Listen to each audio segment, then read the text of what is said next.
I never thought I would see the day Bill Maher might have finally cut ties with Kamala Harris and the Democratic Party.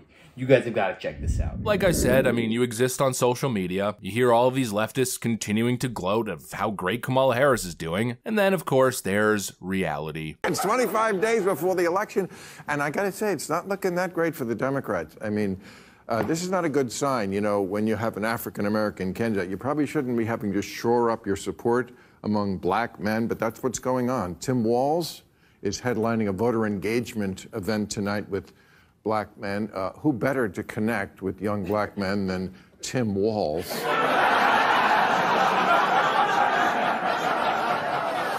Because apparently Michael Bublé was unavailable. Meanwhile, Kim Kardashian's like, hello. But no, Obama even came out yesterday to scold. I mean, he was scolding. Well, I don't know. The last month at the convention, he was no scolding. Now he's scolding. He was saying, you got to vote for Harris. But of course, for some young, especially the younger black men, it's a tough choice. Harris is African American, but Trump has a sneaker line. So I was mentioning in the monologue, there's some sobering statistics for the Democrats this week about the election, which is only a little over 3 weeks away. I'm taking this from Andrew Sullivan's column. He says, at this point in 2020, Biden, with far fewer resources than Harris has, was 10 points ahead of Trump. And in 2016, Hillary was 6 up. And she is only 2.6 up. Pennsylvania, Biden was up 7 at this point. She's up 1. Michigan, Biden was up 8, and she's tied. Now, we're all in our bubbles, okay? And that's one reason I'm glad you're here, because a lot of people are saying, I don't care about any of this. How could anyone think about voting for Trump? And that's why you're here, Buck, to answer that question. And we're going to get to that. But it does not seem like she is closing the deal. This week she did a media blitz she went to Howard Stern and Stephen Colbert and The View. Places where, you know, I would say the ass is pre-kissed. Am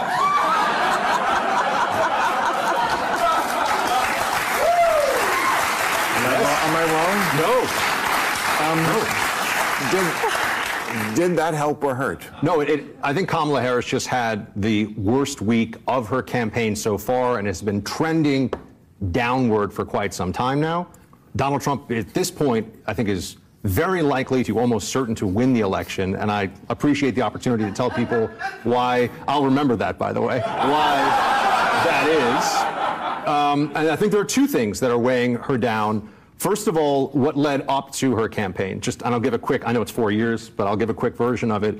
Kamala Harris has to explain, while she's a part of the Biden administration, second in command, you had some of the worst statistics you could possibly imagine as a politician. Hold on, I'm going to get there. Worst inflation in 40 years while Biden is president. First time you have over 100,000 opioid deaths while Biden is president. Probably the worst open border in the history of the country. 8 million at least, and that's not including the 500,000 a year that are gotaways. So roughly 10 million people, you could call it, in 4 years entering illegally, almost all of whom are going to stay. Now, she doesn't want to throw Biden under the bus for this, and she didn't want to tell everybody that he's a dementia patient, so she decided that she was going to go along. It's just the facts, everybody. You get mad at me. Okay. She decided that she was going to go along with this until it was no longer possible because of the debate, and that's what she inherited. I haven't even gotten to her campaign yet. Anybody who truly buys that Kamala Harris will be different and will make a change in Washington, D.C. needs to get their head reevaluated, because she will just be more of the same. For goodness sake, she's been in the White House for the past 3.5 years, and almost nothing good has been done. How can anybody expect her to be innovative and have new ideas when she said herself on The View, there's nothing that she would change from this administration? She is literally telling us that she would not change anything. So it just comes down to this come November. Do you want to vote for 4 more years of this? Or would you rather have 4 years when Trump was in office and America was thriving in almost every metric? So many more people were prosperous. So Kamala can go on this media tour, all that she wants. But do you notice every single radio show and podcast that she goes on? Every single one is democratically leaning. She will never go on a truly hard-hitting show because she knows that she would just get exposed for the fraud that she is, because she stands for nothing. Doing our analysis, and I try to be as as fair as possible. I tend to give Donald Trump a little bit more benefit of the doubt in terms of my polling analysis, but I do that not because I'm partisan, not because I'm delusional, but more so because the polls have been wrong and generally are wrong. Of course, 2020 was a little bit of an exception, so it's harder to do that now, but you get what I mean. I try to analyze the numbers as effectively as possible and as honestly as possible. And so usually, we tend to be on trends pretty quickly. Trends that the left, of course, denies and claims are MAGA chud copium, or they go as far to say conspiracy theories. That's when you know they're really losing. And then, of course, reality tends to kick in probably within a month to 2 month delay. And then all of a sudden, they start sounding the alarm bells and saying all the things that we've been saying. We go from conspiracy theorists to, I guess, trendsetters, right? And here we go again. Same exact thing. Bill Maher's pointing out what we've been saying. Everyone wants to sing Kamala's praise, how great she's doing in the national polling, but on the average, she's been up by, what, 2 points? Nationally? That's not a path towards victory, that's a path towards disaster. And I've been saying that since day one, even during the initial media blitz where everybody was panicking. It's time to get real serious. Kamala Harris is a serious threat. Remember all those people freaking out on Twitter? I kept calling them out. Remember all the Ron DeSantis people coming out of the woodworks? I told you Trump was unelectable. I mean, there was some serious panic going on, but I kept saying she's up 2 points nationally, and in the Rasmussen polls and Trafalgar polls, we're still seeing the exact same results. What's the panic? Joe Biden, same time during the 2020 election, was up 9 points, 7 points. I mean, she started to crater towards the end. I think she was up like 3.8 or roughly 4 points in the average right ahead of election day, but still better than Kamala. And if you looked at the swing state polling data,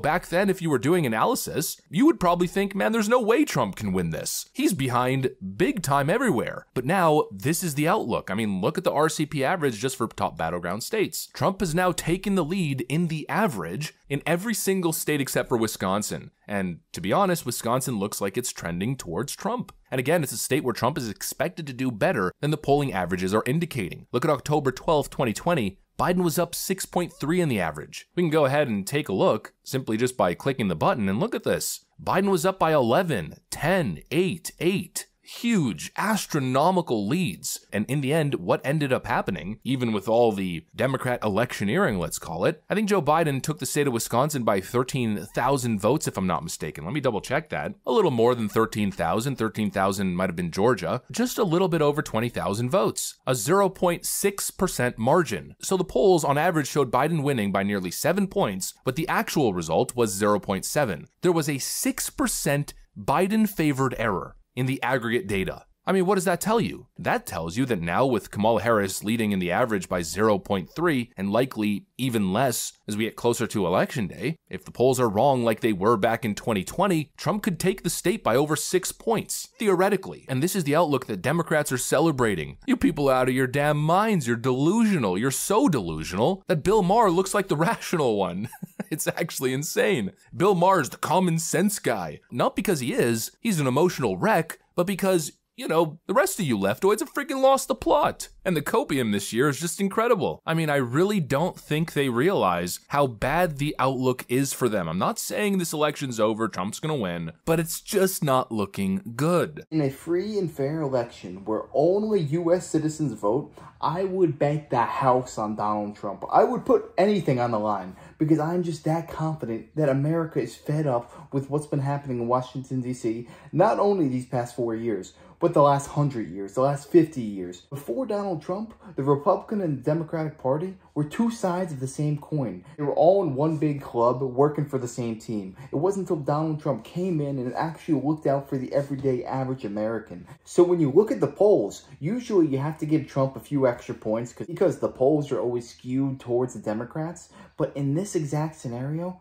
Trump is winning in the polls. He probably has a 5-10% lead, if you ask me. That does not mean we take our foot off the gas. We have to go even harder. The polls are absolutely meaningless. What matters is November 5th. That's the only one that matters. So everyone's got to come out. Vote for substance, because that's what truly matters. But yeah, let me know your thoughts on this down below. And let me know, in the past 2 presidential elections, did any of you guys not vote for Trump and vote for somebody else? And if so, let me know. I would love to hear that. What changed your mind? What shifted you guys towards Donald Trump? I'd love to hear that. And if you enjoyed, make sure to smash that like, comment, subscribe, and wish you guys nothing but the best. Till next time.